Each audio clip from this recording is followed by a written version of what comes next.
এই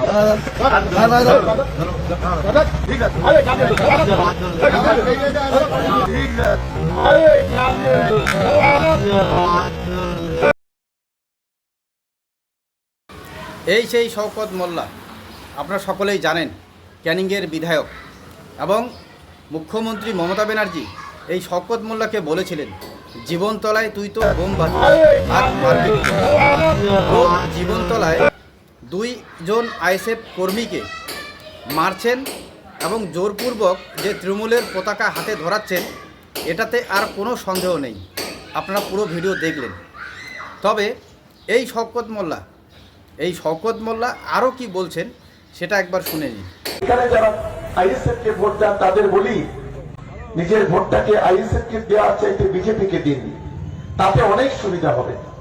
নিজের ভোটটাকে আইএসএফ কে দেওয়া চাইতে বিজেপি কে দিন, তাতে অনেক সুবিধা হবে। তো আপনারা শুনলেন, ক্যানিং পূর্বের বিধায়ক, তৃণমূলের বিধায়ক শওকত মোল্লা, যার নাম আপনারা সকলেই চেনেন, এবং ক্যানিংয়ের বিধায়ক থাকা সত্ত্বেও ভাঙড়ের দায়িত্বেও কিন্তু উনি আছেন, এবং ভাঙড়ে একজনেই বিধায়ক, বিরোধী বিধায়ক আইএসএফ নওশাদ সিদ্দিকী, আপনারা সকলেই জানেন। তো সবথেকে বড় কথা যে তৃণমূলের একজন বিধায়ক, তাও আবার শওকত মোল্লা, তিনি বলছেন যে এখানে যারা আইএসএফকে ভোট দেন তারা আইএসএফকে ভোট না দিয়ে তারা বিজেপিকে ভোট দিন, তাতে বেশি ভালো হবে।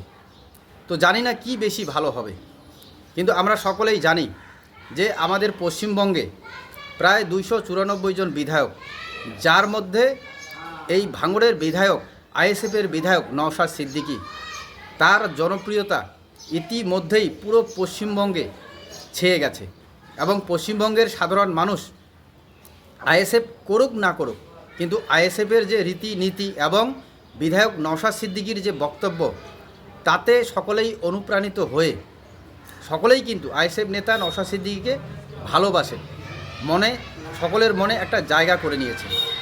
কিন্তু সেই ভাঙড়ে তৃণমূলের একজন বিধায়ক শওকত মোল্লা, তিনি আবার বলছেন যে এখানে যারা আইএসএফকে ভোট দেন তারা আইএসএফকে ভোট না দিয়ে বিজেপিকে ভোট দেন, তাতে বেশি ভালো হবে। কি ভালো হবে বা ভিতরের রহস্য কি?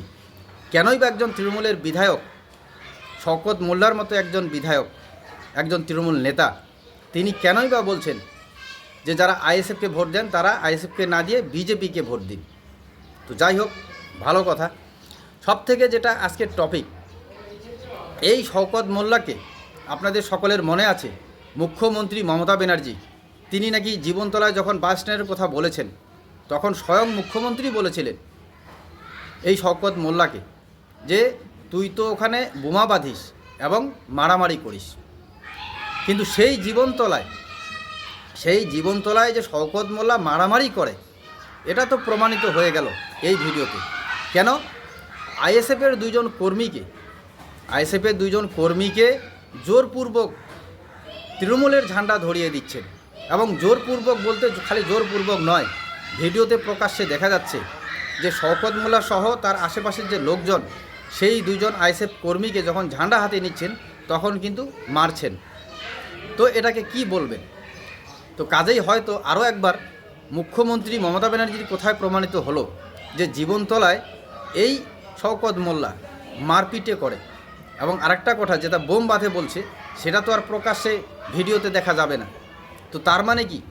আমি এটা বলতে চাই যে মমতা ব্যানার্জির কোথায় কি ঠিক?